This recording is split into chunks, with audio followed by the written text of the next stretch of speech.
Comment découvrir ma connaissance rentable ou la connaissance que je peux monétiser, la connaissance que je peux rentabiliser sur les réseaux sociaux? Tu es admiratif de ceux qui monétisent leur connaissance sur les réseaux sociaux, qui gagnent de l'argent en partageant leurs connaissances, leur expertise et leur expérience. Et tu te poses la question de savoir quelle connaissance particulière je peux utiliser aussi en ligne pour pouvoir monétiser, pour pouvoir apporter de la valeur et gagner de l'argent. Dans cette vidéo, je vais partager avec toi 5 sources qui vont t'aider à discerner et à déceler quel type de connaissances tu peux exploiter pour apporter de la valeur aux autres et pour que toi aussi tu te fasses de l'argent. Vous savez, l'argent est attaché normalement à la résolution des problèmes. Si tu veux avoir de l'argent, ce serait utopique de te focaliser seulement sur le fait de comment est-ce que je vais avoir l'argent. Non.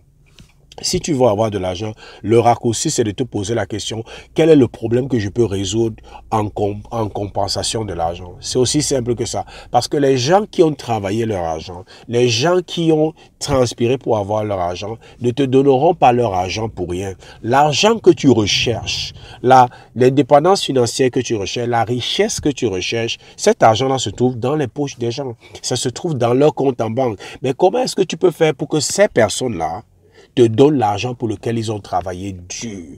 La seule chose, c'est de leur apporter une solution, c'est de leur apporter une valeur contre laquelle ils vont te payer de l'argent.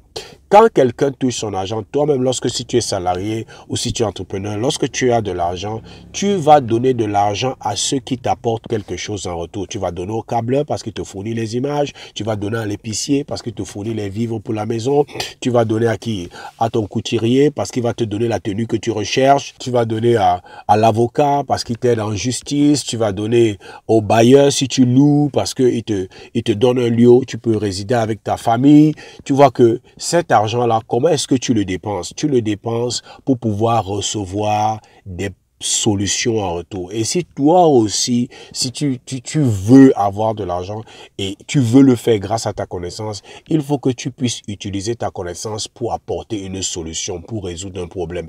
À partir de là, tu vas te faire beaucoup d'argent. Maintenant, le défi de beaucoup d'entre nous, malgré le fait que nous soyons là à l'école, ou même que nous ne soyons pas là à l'école, c'est que personne ne nous a appris comment on peut utiliser notre connaissance pour résoudre un problème. Et quel type de connaissance? Beaucoup d'entre nous, nous sommes plein de potentiel, mais personne ne nous a appris que cette connaissance peut te donner de l'argent, celle-ci peut te donner de l'argent. C'est pour ça que je veux que tu prêtes vraiment attention parce que ces 5 sources-là, tu ne les apprendras pas à l'école. La première source qui peut t'aider à découvrir ou à déceler quel type de connaissance tu peux monétiser, c'est ce qui te vient naturellement, c'est ton talent naturel. Ce qui te vient naturellement et ton talent naturel, ça peut devenir pour toi une source d'inspiration pour pouvoir apporter de la valeur aux autres. Je prends un exemple.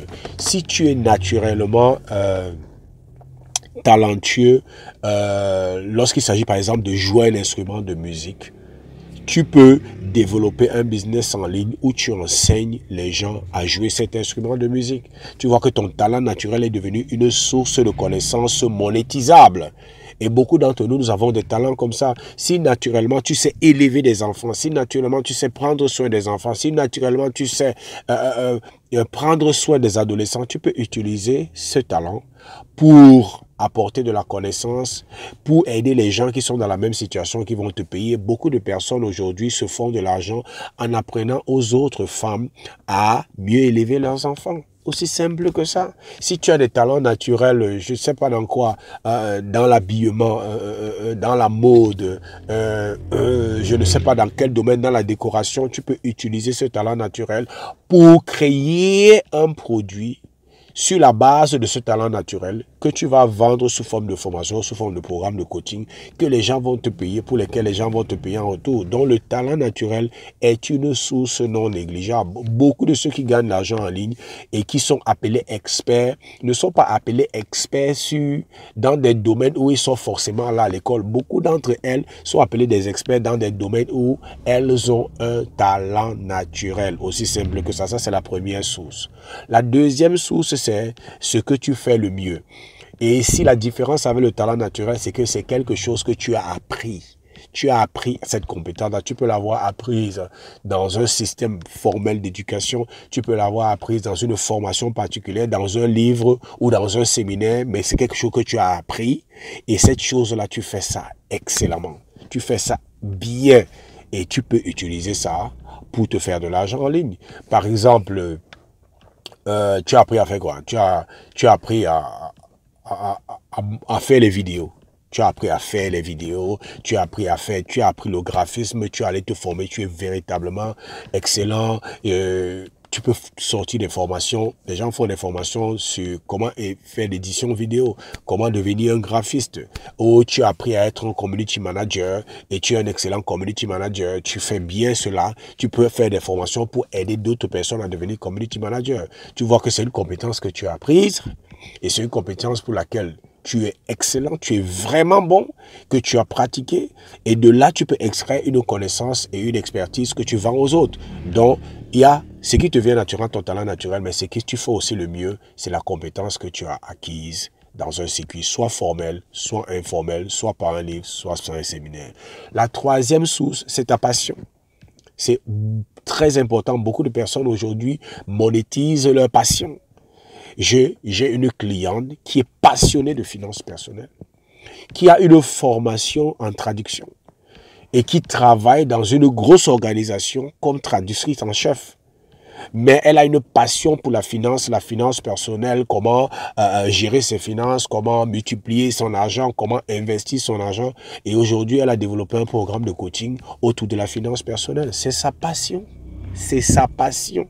Et la passion, c'est quoi? C'est cette chose que tu es prêt à faire, même sans compensation financière. C'est cette chose que, lorsque tu fais, tu te sens revivre. Tu n'as même pas besoin qu'on te paye pour ça. Tu es tellement passionné pour ça. Tu aimes tellement faire ça, que tu peux le faire même sans que quelqu'un ne te donne de l'argent. C'est une grosse source d'inspiration pour savoir quel type de connaissances tu peux vendre ou quel type de connaissances tu peux rentabiliser en ligne. Ta passion, ce que tu aimes faire et pour lequel tu es prêt à faire la chose sans forcément de compensation financière. C'est une troisième source très importante qu'il faut regarder. La quatrième source, et celle-ci, beaucoup de personnes la négligent, c'est ton histoire.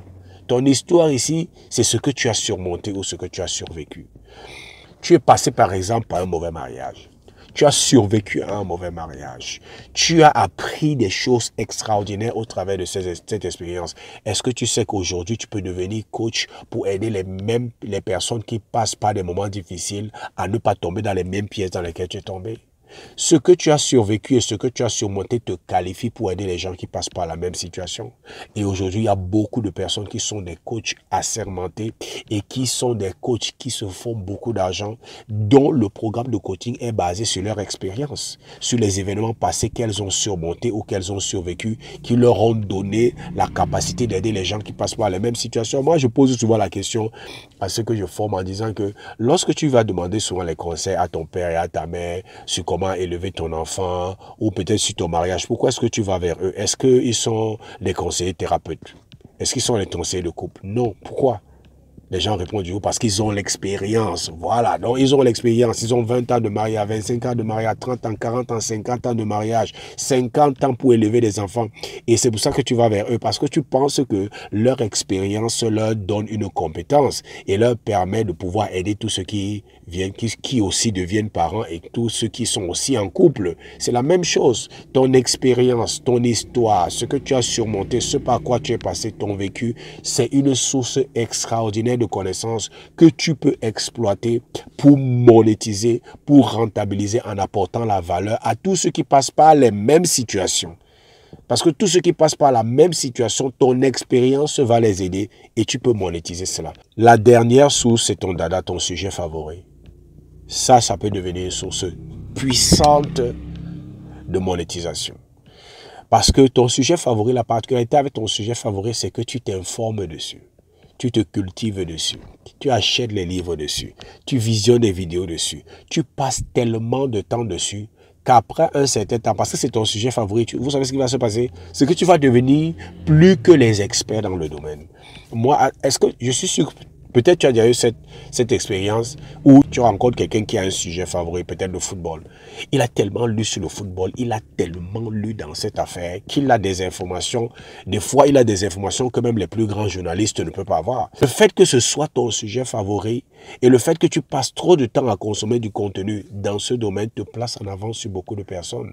Et du moment où ça te place en avant, ça veut dire que tu peux monétiser cette connaissance. Donc voici les 5 sources qui peuvent vraiment faire la différence. Ce qui te vient naturellement, ton talent naturel, ce que tu fais de mieux, une compétence que tu as acquise, ta passion, ce que tu es prêt à faire, même sans compensation financière, ton histoire ou ton expérience, ce par quoi tu es passé, ce que tu as survécu, ce que tu as surmonté et ton sujet favori, ton dada. Ces 5 sources-là peuvent t'inspirer pour pouvoir déceler quelle est la connaissance que toi aussi tu peux monétiser en ligne. Et ça fera toute la différence. C'est ça que je voulais partager avec toi.